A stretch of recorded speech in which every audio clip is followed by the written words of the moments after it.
ॐ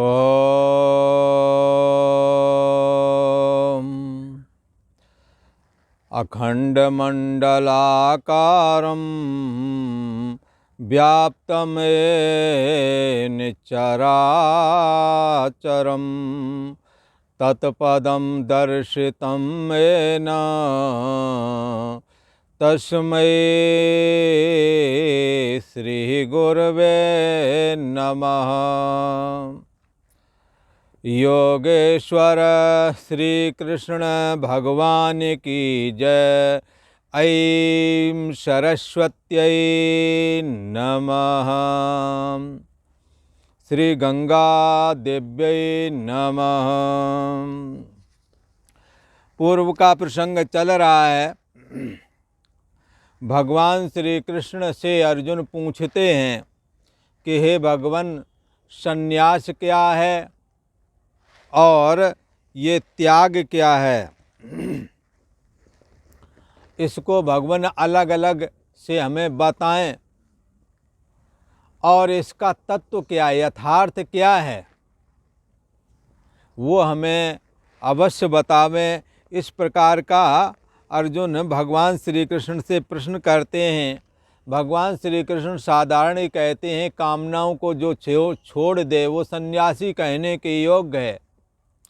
और त्याग के विषय में तो कई विद्वानों के मत कहे। किसी ने तो ऐसा कहा है अर्जुन कि सभी कर्मों के फल का त्याग कर दो। और हे अर्जुन, कोई ऐसा भी कहते हैं कि कर्म दोष मात्र है, इसलिए त्याग देना चाहिए। तो कई लोग अर्जुन ऐसा भी कहते हैं कि कर्म सब छोड़ दो, ठीक है, पर यज्ञ दान और तप मत छोड़ो। तो इस प्रकार से ये जो दूसरों का मत है, विद्वानों का जो मत है, उनके मत का हमने प्रतिपादन किया, बताया कि इस तरह से लोग कहते हैं। तो अर्जुन ने कहा, महाराज बात तो ठीक है, पर आप कैसा सोचते हो, आप अपना निश्चय बताओ, वही निश्चय मैं कर लूँ। तो ऐसा कहने पर भगवान श्री कृष्ण कहते हैं कि इस विषय में मेरा निश्चय सुनो कि मैंने क्या निश्चय कर रखा है।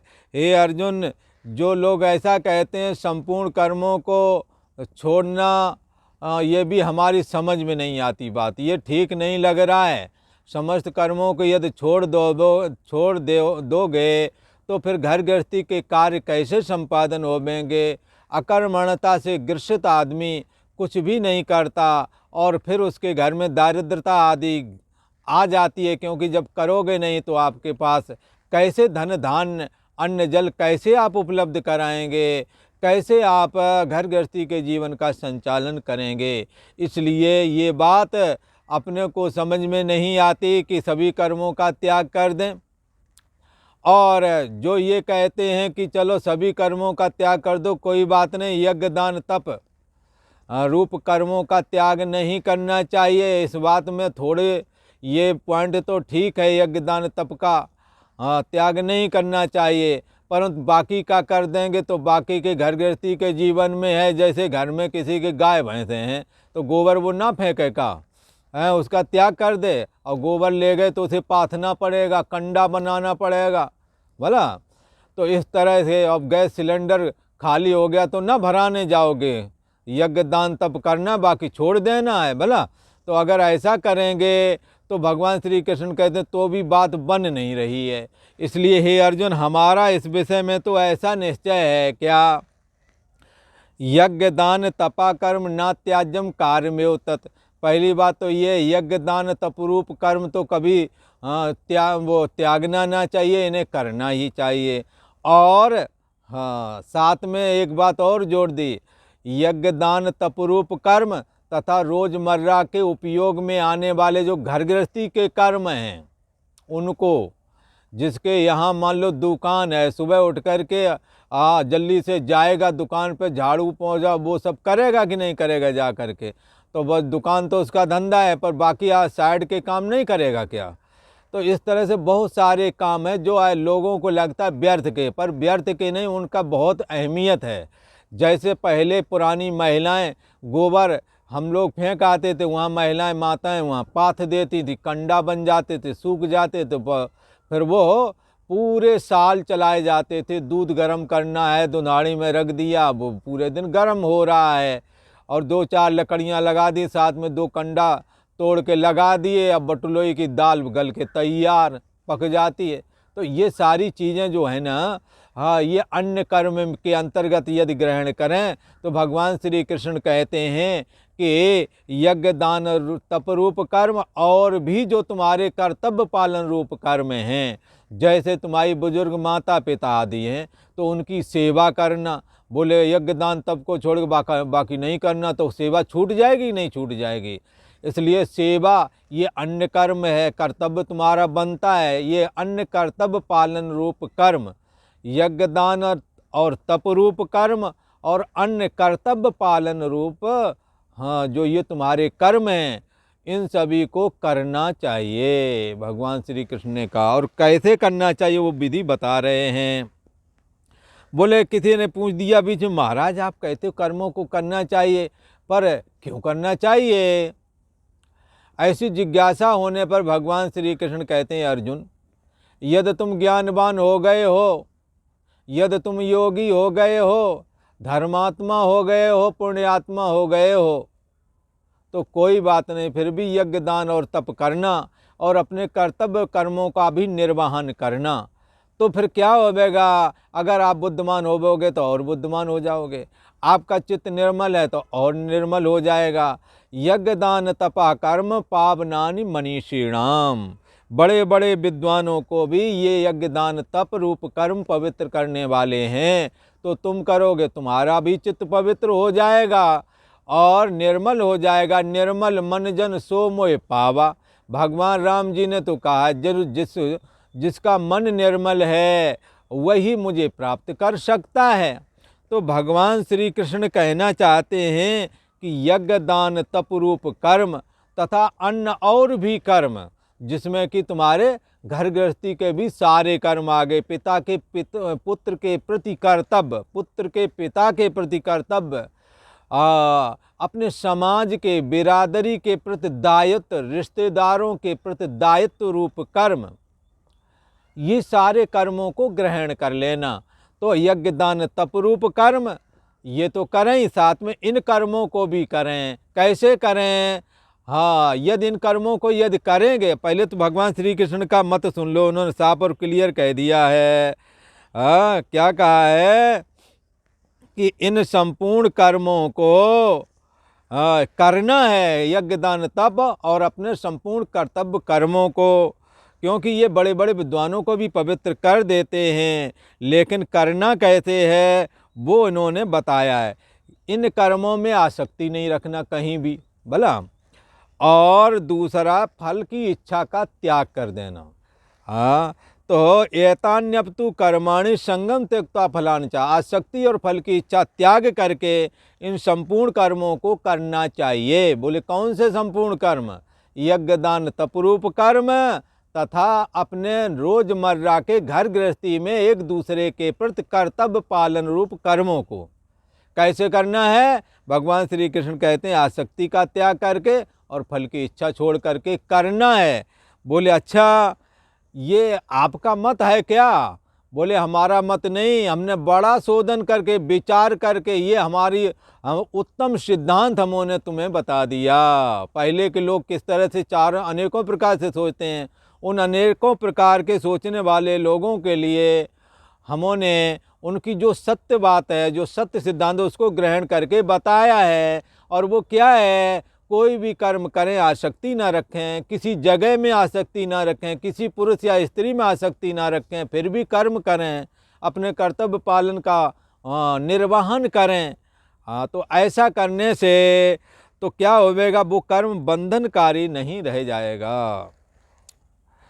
भगवान श्री कृष्ण कहते हैं नियत कर्म का शास्त्र ने जो कर्म तुम्हें बता रखे अथवा जो कर्म तुमने स्वयं ग्रहण किए हैं, उन कर्मों का त्याग कोई कर नहीं सकता है। वो तो कर्म होते हैं। वैसे भी तुम अगर त्याग करना चाहो तो कैसे करोगे?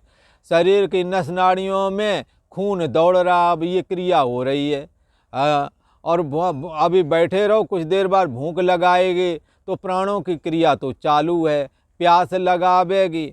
अगर बैठे हो तो कानों में किसी की आवाज़ आएगी तो आप ये सोचने लगेंगे ये किसकी आवाज़ है, काहे को आवाज़ लगाई। तो कर्म तो मानसिक हो ही रहा है। कर्म से आप कैसे छूट सकते हैं? छूटने का एकमात्र उपाय है कि आप कर्मों की आसक्ति छोड़ दो और फल की इच्छा छोड़ दो, फिर कर्तव्य कर्मों को करते रहो। काला सर्प निकला किसी के यहाँ तो बोले ये सर्प नहीं जा रहा है, बोले नहीं जा रहा है तो वो अगला आदमी बोला हम भी इसी में जाएंगे। बोले क्या करोगे? बोले सर्प के जहरीले दांत तोड़ देंगे, फिर कोई खतरा न रह जाएगा। इस कर्म रूप जगत में, कर्म प्रधान जगत में जो जैसा करता है वैसा फल उसे प्राप्त होता है। ऐसे जगत में यदि प्रवेश करना है तो कर्म से रहित होकर के तो प्रवेश कर नहीं सकते। कर्म तो तुम्हें करना ही होगा, इसलिए उन कर्मों को करें।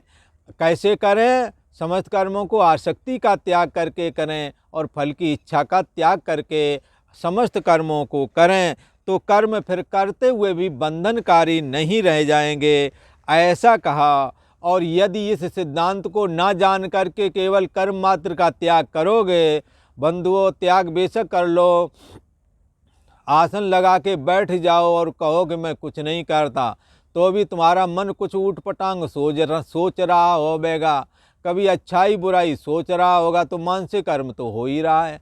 और यदि कहीं कोई आया सामने से दिख जाएगा तो आँखों की क्रिया तो हो ही गई, कहीं से शब्द हुआ तो कानों की क्रिया हो गई। तो कहाँ आप क्रिया से रहित हो पाए हैं? नहीं हो पाए हैं। क्यों नहीं हो पाए? क्योंकि क्रिया, ये जीव का स्वरूप ही क्रियाशील है, इसलिए इससे आप कैसे छूट सकते हैं? इससे छूटने का एकमात्र उपाय जो भगवान श्री कृष्ण ने बताया कि कर्मों में कहीं पर देश काल वस्तु कर्म स्त्री पुरुष धन आदि में कहीं पर भी आसक्ति नहीं रखनी है। और दूसरा जो भी कर्म करना है उसकी फल की इच्छा हृदय में नहीं रखनी है। यदि फलाकांक्षा रखोगे कर्म बांधने वाला हो जाएगा। अरे लगेगा ये होगा कि नहीं होगा, ऐसा फल मिलेगा कि नहीं मिलेगा, इस उधेड़ बुन के चक्कर में तुम कर्म भी ना कर पाओगे और फिर कर्म के दायरे में आ जाने से कर्मणा बद्धते जंतु, उस कर्म के द्वारा ये जीवात्मा बंध जाता है। और यदि मोह के वशीभूत होकर के तुम इन कर्मों का त्याग करोगे तो कर्मों का त्याग तो नहीं होगा, बल्कि कर्म तुम्हारे से अकर्मण्यता के रूप में अकर्मण्यता वाला कर्म चालू हो जाएगा। हाँ, जब भोजन बनेगा कहीं ना कहीं गर्दन लचा के खा लोगे, लोग कहेंगे, तब कह दोगे अपने मन को समझाने के लिए, अहम की पूर्ति के लिए, अरे हमें कर्म करने की कोई ज़रूरत ही नहीं, हमारे कौन लड़का बच्चा रो रहे हैं भला। इस तरह से भी बोलते हैं। सबसे ज़्यादा लड़का बच्चा उन्हीं के रोते हैं जो ये बोलते हैं। कारण उनका ब्याह हुआ नहीं तो वो तरसते हैं कि हमारा ब्याह हो जाए, और जब ब्याह हो जाए तो लड़का बच्चा हो जाए। इसी के कामना के चलते तो रोज परिवार में झगड़ा झंझट करते हैं। ऊपर तो कहते हैं हमारे कौन से लड़का बच्चा रो रहे हैं। तो लड़का बच्चा वालों के लड़का बच्चा तो कम रो रहे हैं, जिनका ब्याह ही नहीं हुआ उनके वो औरत के लिए भी रोवें और बच्चों के लिए भी रोवें। सच्चाई यही है। पर अकर्मण्यता को ओढ़े फिरे करना कुछ चाहते नहीं। हमारे उस समय गाँव में जब रहा करते तो एक कहावत कहते थे, सीधी मेड़ चली ना जाए। और उस समय लाख रुपया बहुत होते थे, तो लाख रुपया दहेज ये भी मांगते हैं भला। तो ये मामला बनता है। तो इससे हमें बचना चाहिए। हमें अपने कर्मों के प्रति सचेत होकर के भगवत अर्पण बुद्धि से, आसक्ति और फलाकांक्षा से रहित होकर के अपने कर्तव्य कर्मों का पालन करना चाहिए, ताकि हमारा चित्त निर्मल हो सके और निर्मल चित्त में भगवान श्री कृष्ण की भक्ति का प्रादुर्भाव हो सके। और भगवान की भक्ति ही एक ऐसी साधना है जिसमें आसन की ज़रूरत नहीं, प्राणायाम की ज़रूरत नहीं, सारे साधन भक्ति स्वयं पूर्ति कर देती है। इसलिए भक्ति स्वतंत्र सकल गुण खानी, बिन सत्संग न पावे प्राणी। ये भक्ति भगवान की एक स्वतंत्र साधन है और सद्गुणों का भंडार है। समस्त सद्गुण उसके अंदर निवास करने लगते हैं, जिसके अंदर परमात्मा श्री हरि विष्णु की भक्ति होती है। अब भगवान श्री कृष्ण कहते हैं कि कर्मों का मान लो तुमने निश्चित किए वो त्याग कर दिया तो कहते तामसी त्याग है। शास्त्र वेद जो कर्म तुम्हें बताया है नहीं कर रहे या छोड़ दिया है तो तामसी त्याग है, अर्थात तामसी त्याग का कोई फल नहीं।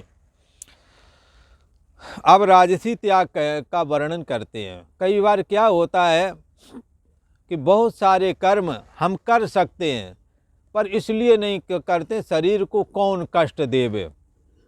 शरीर को मेहनत करने पे, अब गांव में जब मक्का बाजरा खेती होती थी, धानान की रुपाई, तो अब वो क्या है, कमर लचाए लचाए जान में जान हो जाती थी तुम्हें बताऊं, और वो जैसे तैसे बोते थे।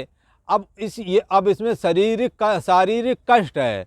अब किसी ने कहा कि भाई चलो भाई धान रोपने का समय हो गया, तो अगला आदमी कहता हमने नहीं रोपना है, क्या करना है, बहुत मिल जाता है राशन पानी में, मोदी जी ने फ्री देना, हाँ 2 साल से दे ही रहे हैं, क्या करना है। तो देखो दूसरे का फ्री लेने का जुगाड़ कर रहा है पर अपने खेत में धान रोपने नहीं जाता है। कहते हैं छत्तीसगढ़ में बहुत सारे लोग मिलते रहते हैं तो कहते हैं कि वहाँ खूब मिल जाता तो अपने जिन खेतों में धान रोपा करते अब धान की रुपाई नहीं करने जाते हैं, इतना मिल जाता उसी में से बेच भी लेते हैं।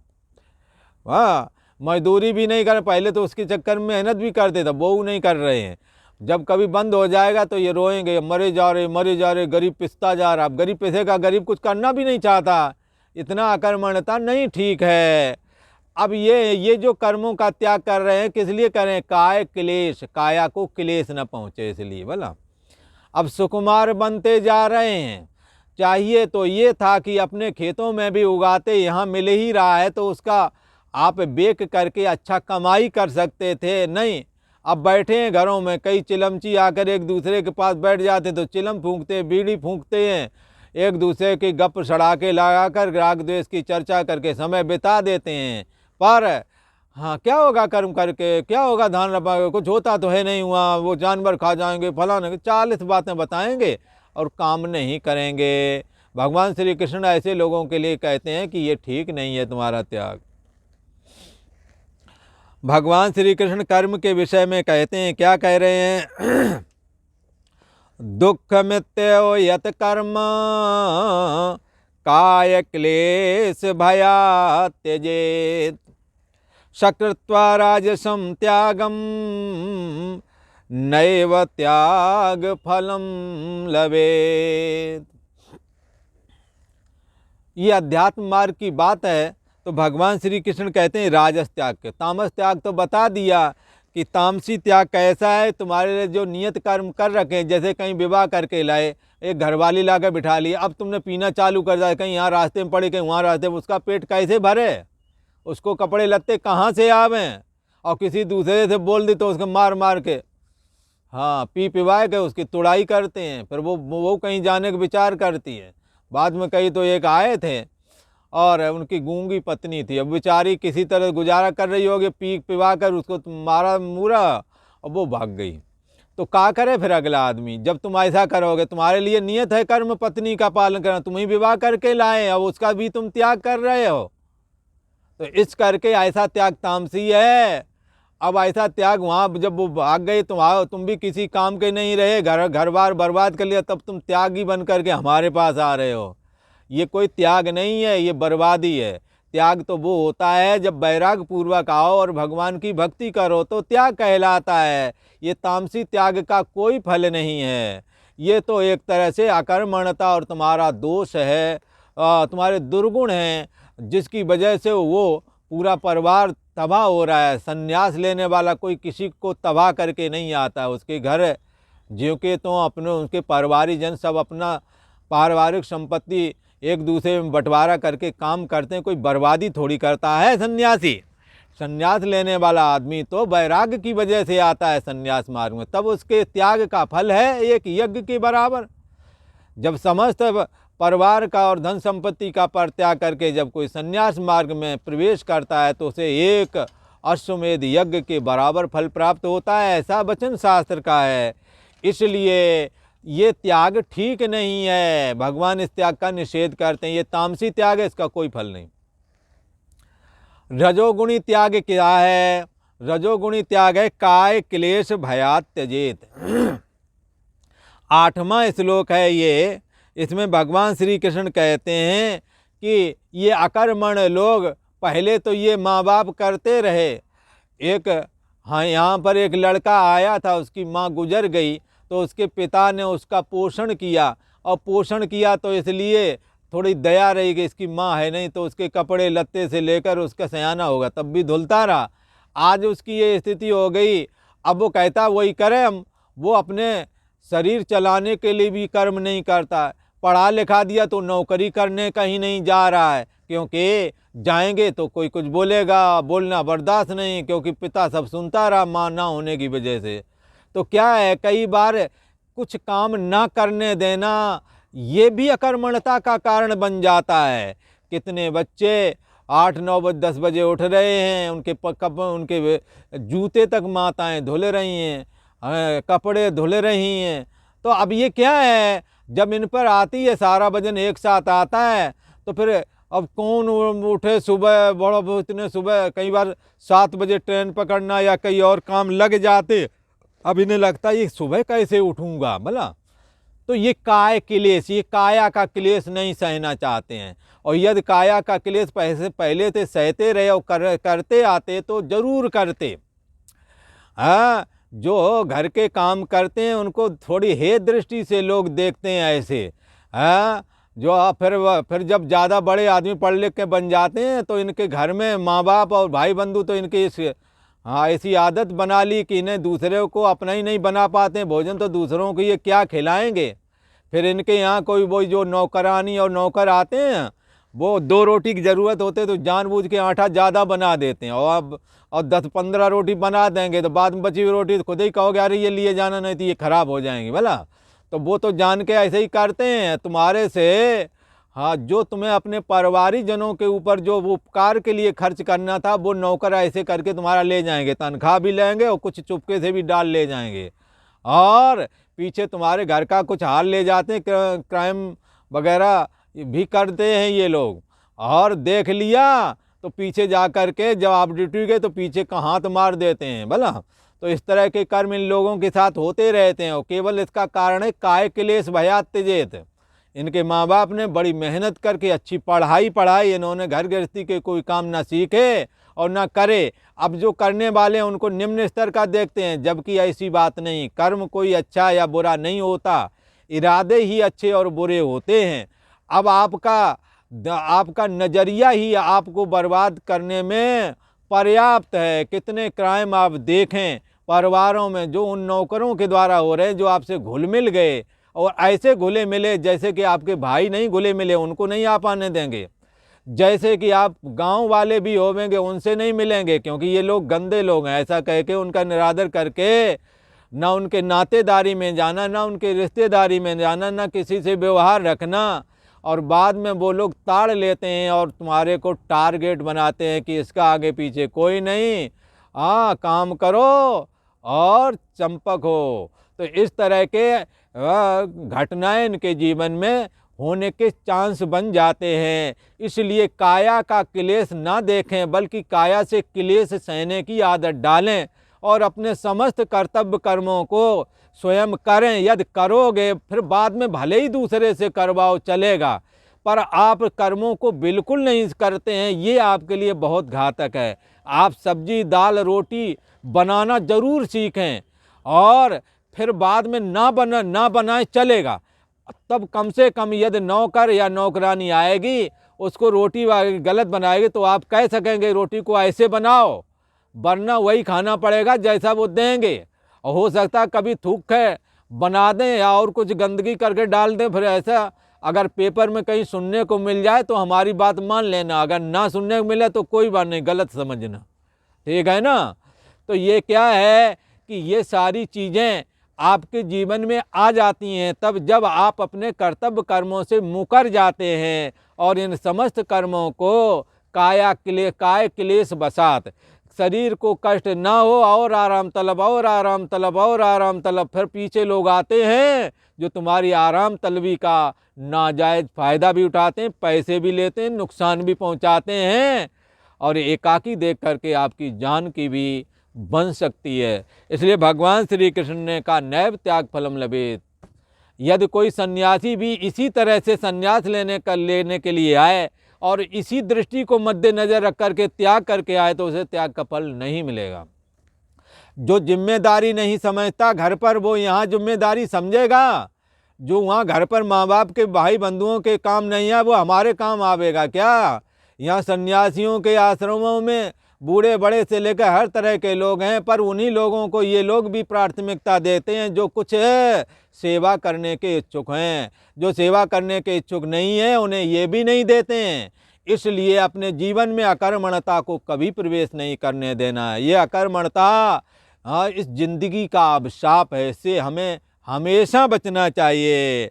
भगवान श्री कृष्ण कहते हैं दुख मृत्यु यत कर्म काय क्लेश भयात् त्यजेत सकृत्वा राजसम त्यागम नैव त्याग फलम लभेत।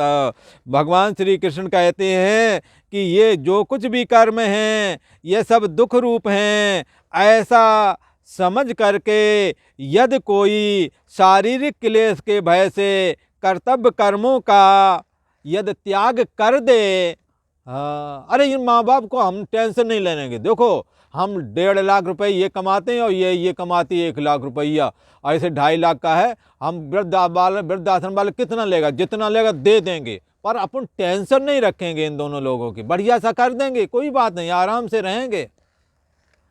अरे शर्म करो, कुछ बड़े बुजुर्गों ने जिन्होंने इतने लेवल पर पहुँचाए उन्हें वृद्धाश्रम में पहुँचा रहे हो। इन हिंदुओं के अलावा और कोई वृद्ध आश्रम में दूसरे नहीं मिलते हैं, ये बात ध्यान रखना। जबकि सनातनियों की ये परंपरा थी, माता पिता की सेवा करके उनके संपत्ति के वारिस हुआ करते थे, माँ बाप के पूछे बगैर कोई शादी विवाह तक नहीं करता था। आज उस समाज की ये दुर्दशा, ये अच्छी बात नहीं, हमें अपने में सुधार लाना चाहिए।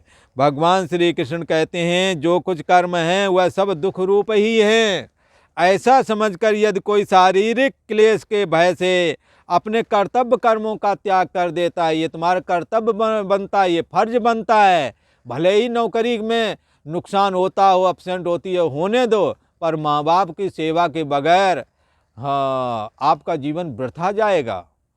जिन्होंने शरीर दिया, जिन्होंने पढ़ाया लिखाया, उन्हों के लिए ऐसी भावना नहीं रखना। कई धूर्त जो गंदे विचार के हैं वो क्या बोलते हैं, अपना जीवन तो तुमने बढ़िया जी लिया, अब हमें अपने हिसाब से जीने दो। अरे तुम्हारा कौन सा हिसाब है भाई, कौन से आसमान में जाओगे? जब हमारे माँ बाप बुजुर्ग सभी के तो शादी विवाह होते रहे और सभी उसी घर का उपयोग करते रहे हैं। कोई बहुत ज़्यादा कुल्लू मनाली और पता नहीं कहाँ कहाँ नहीं जाते थे, अब जाते हैं, वहाँ फिल्में बनवा के लाते हैं लोग, पहले से सेटिंग रखते हैं, फिल्में बन जाती हैं, फिर बाद को हमारे साथ ये हो गया। अरे तुम वहाँ क्यों गए हो भाई? क्या जो काम करने गए वो यहाँ नहीं हो सकता था? इसलिए हमें अपने रीति रिवाजों का सत्कार करना चाहिए, अपनी मर्यादा का सत्कार करना चाहिए। अब तुम उसकी वजह से त्याग कर रहे हो, इसलिए कहते हैं जो कुछ कर्म हैं वह सब दुख रूप हैं, ऐसा समझ करके यदि कोई शारीरिक क्लेश के वजह से अपने कर्तव्य कर्मों का त्याग कर देता है, और बंधुओं वो दिन दूर नहीं, आप अपने पिता के लिए ऐसा करते हैं कि हम वृद्धाश्रम में छोड़ देंगे, वो सूत्र बंध जाएगा तुम्हारी पत्नी बच्चों में भी, वो तुम्हारे साथ में भी वही सूत्र लागू होगा। और आखिर कई बार तो पत्नी किसी शहर में चली जाती, पति किसी शहर में चले जाते हैं, और दोनों कलब कलब करके ही पैसा ही देखते रहो, पैसा कोई जीवन नहीं है, और फिर सारा जीवन कलब कलब करके जाता है, और ऐसे इन्हों की मृत्यु होती है। कई बार लगता है दया आती है, इनसे ज़्यादा अच्छे तो ये फुटपाथ वाले लोग हैं जो 4 लोग इकट्ठे होकर के कहते हैं। जैसे यहाँ एक बार हरिद्वार में झाड़ियों में एक फक्कड़ मर गया, उन्होंने कहा ये तो मर गया है, क्योंकि एक पता तो था नहीं कौन का, पर आपस में बैठते उठते थे कभी कभार, तो उनका ऐसा करते हैं इसको ले जाना है, 4 पहिए वाला ठेला लाते हैं, ले आए ठेला, लाद लिया और लेकर चले गए, उस समय गंगा जी में डाल दे, बढ़िया सा समाधि लगा दी। कम से कम यही ठीक है, जब ऐसे ही तुमने मरना तो काहे के ब्याह, काहे के बच्चे, किस लिए? ये सब भगवान श्री कृष्ण कहते हैं कर्तव्य कर्मों को ना करने की वजह से। और थोड़ी देर बैठ करके और खूब अपना गाना बजाना और भगवान का नाम राम राम सत्य करके ले गए, ऐसे नहीं कायदे अनुसार ले गए, कर दिया, अब ये कर्म, ये बात तुम्हारे जीवन में नहीं आ पा रही, तब नहीं आ पा रही है जब आपके पत्नी थे, आपके बच्चे थे, आपके परिवार वाले लोग थे, आपका एक कबीला था, एक गांव था। ये सब लोग कहाँ गए आपके? इतना भी व्यवहार नहीं रहा कि कोई कंधा देने वाला बच जाए। कहीं ऐसा ना हो कि ये कहानी जो हम लोगों को हंसी व्यंग करने के लिए लोग कहते हैं, इन हिंदुओं को 4 लोग तभी इकट्ठा होते हैं जब कोई मरता है कंधा देने के लिए। अब तो ऐसा हो गया, कंधा देने की भी कमी लग रही है। बंधुओं, इससे हमें बचना चाहिए। अपने कर्तव्य कर्मों का निर्वहन हमें करना चाहिए। हमारे किए हुए कर्मों का ही ये परिणाम हमारे सामने आ रहा है। कोई नहीं काहू कर सुख दुख कर दाता, निजकृत कर्म भोग सब भ्राता।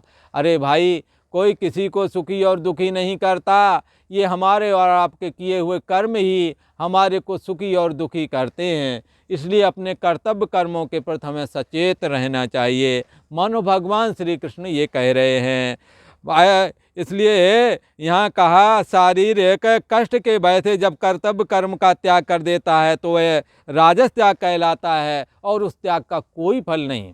जैसे माँ बाप से जो तुम्हें पुण्य मिलना था, उनकी सेवा करके उन्हें वृद्ध आश्रम में भेज दिया, कोई फल नहीं मिलना है। कोई क्लेश उठा रहा है तुम्हारे उनके लिए, तुम यहाँ मौज मार रहे हो, इधर कहीं क्लब में जाते हो, कहीं होटलों में जा रहे हो, इसके लिए तुम्हें सब समय है। समय तो होता है पर दूसरों के लिए समय नहीं। हमें बचाना चाहिए इस समय को, और उन्हें सेवा के लिए समय देना चाहिए। भगवान श्री कृष्ण कहते हैं, अर्जुन, ये राजस त्याग कहलाता है, परंतु एक सात्विक त्याग भी है। सात्विक त्याग में लोग ऐसा सोचते हैं, कई बार तो एक ने अपनी सर्विस इसलिए तो छोड़ दी, दूर दराज में जाता था कि मम्मी पापा हमारे अकेले रह जाते हैं, इसलिए हमारी जो नौकरी होगी हम कहीं और कर लेंगे काम। पर जब अब अंतिम समय आ गया है, अब तो मैं इन्हीं के साथ रहूँगा। सुनकर के दंग रह गए, अरे नौकरी तक छोड़ के आ गए। हाँ, भगवान ने कृपा की, उसकी पत्नी भी वैसी, वो कह नहीं ठीक है अपन यहीं कर लेंगे कुछ ना कुछ। तो क्या है, सब बाप दादों की संपत्ति मिल रही है, नाते रिश्तेदार सब आ जा रहे हैं, पर पूछते हैं वो तुम्हारा बहू बेटा कहाँ है, तुम्हारे तो एक ही थे और बहुत चाहते थे, कहाँ है? तब वो कहते क्या करें, वो कभी एक बार साल में बात हो पाती है। कितने दुख की बात है। बाहरी लोग आते हैं और मदद करते हैं, पर तुम नहीं पहुंचते। एक जगह का ऐसा भी बताया किसी ने, एक का लड़का एक बैंक मैनेजर था, एक एयरफोर्स में, और 2-3 थे, तीनों बढ़िया। और पर पिता बेचारा अपना सिलाई मशीन चला कर गुजारा करता था, अति वृद्ध हो गया, अब उससे हाथ नहीं थमते कि वो सिलाई कर ले, पर कोई उसे पैसे देने नहीं जा रहा, कोई उसकी मदद करने नहीं आ रहा। ऐसे विवाह करने से परिवार जोड़ने का क्या हुआ? इससे बचना चाहिए। आखिर बगल के पड़ोसी ने हिम्मत बनाई और उसे महीने बाई महीने अपनी जेब से देना चालू किया। कुछ समय बाद आया तो उसे शर्म लगा, उसने कहा यार पैसे, बोले ऐसे ऐसे देता हूँ। बोले तुम नहीं देते इसलिए दे रहा हूँ, अगर तुम देने लगो तो मैं काहे को दूँ? तो इस तरह के मामले भी आते हैं, इनसे हमें बचना चाहिए। भगवान श्री कृष्ण कहते हैं तामसी और राजस त्याग से कोई फायदा नहीं, इनसे दुख ही मिलना है। आप तो कर्तव्य कर्म करना चाहिए, अपना कर्तव्य कर्म समझ करके, और जब करोगे कैसे करोगे? कार्य मित्यव यत कर्म नियतम क्रियते अर्जुनः संगम त्यक्त्वा फलम चैव स त्यागा सात्विको मतः। कार्य मित्यव यत कर्म नियतम क्रियते अर्जुन संगम त्यक्त्वा फलम चैव स त्यागः सात्विको मतः। अब साधकों के लिए, भगवान भक्तों के लिए कह रहे हैं कि कैसा करना चाहिए। बोले कार्यम इत यत कर्म, हे अर्जुन, जो जैसा शास्त्र ने बताया वैसा हमने करना है। एक तो ये बात, वैसा कर्तव्य कर्म हमने करना चाहिए। शास्त्र ने बताया कि जब तुम अबोध थे, माँ बाप ने तुम्हारा किया, गूमूत तक उठाया, और अब जब वो बुजुर्ग हो गए, उनसे शौचालय तक नहीं पहुँच पाते, किसी तरह जाते, तुम उनकी मदद करो। तो ये करना चाहिए, इसके लिए कुछ बदले में नहीं। माँ बाप ने ऐसा नहीं किया, फलाने को दे दिया, दिल में तसल्ली बांध के रखो कि छोटे वाले को सब कुछ दे दिया और सेवा हमारे से हो रही है। दिल में तसल्ली बांधो, तुम सेवा करो, उसी से तुम्हें छोटे वाले से भी ज़्यादा मिलने वाला है। पर धैर्य रखोगे तो मिलेगा, छोटा वाला तो उतना ही लेके रह जाएगा, और जैसे सांप मणि को रखा था वैसे उतने ही रखा ही रहेगा। पर आप सेवा करो, आपको अनंत गुना मिलने वाला है। माता पिता का आशीर्वाद कुछ ऐसा ही होता है। इसलिए हम यदि तसल्ली रखें तो ये सब मिलने वाला है। और ऐसा समझें कि नहीं हमारा ये फर्ज है, हमारे माता पिता, हमने तो करना है, कर देना है। इसी भाव से इति संगम, ऐसा सोच करके कोई आसक्ति नहीं रखना, कोई कामना नहीं रखना, फल की इच्छा का भी त्याग करके अपने उन्हों की सेवा करो। घर परिवार वालों के काम आवो, नाते रिश्तेदार हैं उनके काम आवो, जो तुम्हारे पिता की बहनें बुआ आदि है उनके भी फर्ज निभाओ, अपने बहनों के फर्ज निभाओ। अगर ऐसा करोगे, बदले में क्या, इनके बदले में कुछ चाहना नहीं। फिर देखो ये सारे लोग कैसे तुम्हारे पीछे आते हैं, किस तरह आपके साथ खड़े हो जाते हैं। आपको आपके साथ खड़े इस करके नहीं हो पाते क्योंकि आप 10 रुपये कहीं दे के आते हैं तो 100 रुपये की आकांक्षा वहाँ जोड़ के आते हैं, और वो तुम्हारे होना नहीं। और जिसको आप देते हैं वो तुम्हें काहे को देवेगा, वो देने काबिल होता तो काहे को तुमसे लेता। आप तो ईश्वर बुद्धि, ईश्वर है सब में, ऐसा समझ के दे के आओ। और जब वो नहीं देगा, पर कोई ऐसा आएगा जो तुम्हारी जेब भरेगा, तुम्हारे सारे कामों के लिए खड़ा होगा। क्योंकि ईश्वर सर्वभूतमय है, ईश्वर संपूर्ण भूत प्राणियों में बैठा हुआ है। वो तुम्हारे किए हो को क्या नहीं देख रहा है क्या उसको सुनाई नहीं पड़ता, या दिखाई नहीं पड़ता, या तुम्हारे अंदर क्या चल रहा है वो जानता नहीं। हाँ, चींटी के पग घूंघर बाजे सोहू साहिब सुनता है। अरे चींटी के पैर में जो धमक होती है उसको भी सुन लेता, तो तुम्हारे हृदय में जो चल रहा है खटपट वो नहीं समझेगा क्या। इसलिए भगवान ने कहा कि शास्त्र ने जैसा कहा वैसा कर्म करो। अपने परिवार के प्रति, अपने नाते रिश्तेदारों के प्रति, अपने समाज के प्रति दायित्व का निर्वहन करो, और आसक्ति मत रखो, और बदले में कुछ फल मत चाहो उनसे, है। तो ऐसा यदि तुमने किया तो तुम्हारा कर्म करते हुए भी कर्म के त्याग का तुम्हें फल मिलेगा, है। अगर तुमने आसक्ति और फल की इच्छा छोड़ दी और कर्मों को किया तो कर्म के त्याग का फल अश्वमेध यज्ञ के बराबर होता है। यदि तुम कर्म करो और बदले में कुछ चाहो ना, तो कर्म का त्याग हो गया, है। आपने परिवारी लोगों की मदद की, भाई बंधुओं को पढ़ा दिया, अब वो काम नहीं आ रहे, धैर्य तसल्ली रखो। ईश्वर सबको देने वाला है, उसके 1000 हाथ हैं देने के लिए, लेने वाले के 2 ही हाथ हैं। इसलिए धैर्य रखो, आपका कहीं ना कहीं से ऐसा जुगाड़ बनेगा कि देखते रह जाएंगे सब। इसलिए यहाँ कहते हैं कि अपना कर्तव्य कर्म करना चाहिए, पर एक चीज छोड़ दो, आसक्ति और फल की इच्छा छोड़ दो, और सबके साथ अपने फर्ज निभाओ। तो ऐसा करने से ये तुम्हारा सात्विक त्याग कहलाएगा। और ये सात्विक त्याग बंधुओं यहाँ सुखी रहता है, एक अजीब शांति देता है। जिन्हों के प्रति करके आए उनके हृदय को गीला कर देता है, आपके हृदय को गीला कर देता है, दोनों में प्रेम बढ़ जाता है। ये प्रेम जा करके ईश्वर भक्ति के रूप में परिष्कृत हो जाता है, और फिर ये चित्त निर्मल हो जाता है, जिसके लिए परमात्मा श्री राम ने कहा, निर्मल मन जन सो मोय पावा, मोय कपट छल छिद्र न भावा। इन्हीं कर्मों के द्वारा आप नरक जा सकते हैं, इन्हीं कर्मों के द्वारा आप भगवान की भक्ति प्राप्त कर सकते हैं, और ज्ञान वैराग प्राप्त कर सकते हैं, मुक्ति प्राप्त कर सकते हैं, योग साधना कर सकते हैं। बस अंतर इतना ही, कर्म करें, फल की इच्छा ना रखें, आसक्ति ना रखें, ऐसा भगवान श्री कृष्ण ने कहा। तो आज इतना ही। ओम शांति शांति शांति।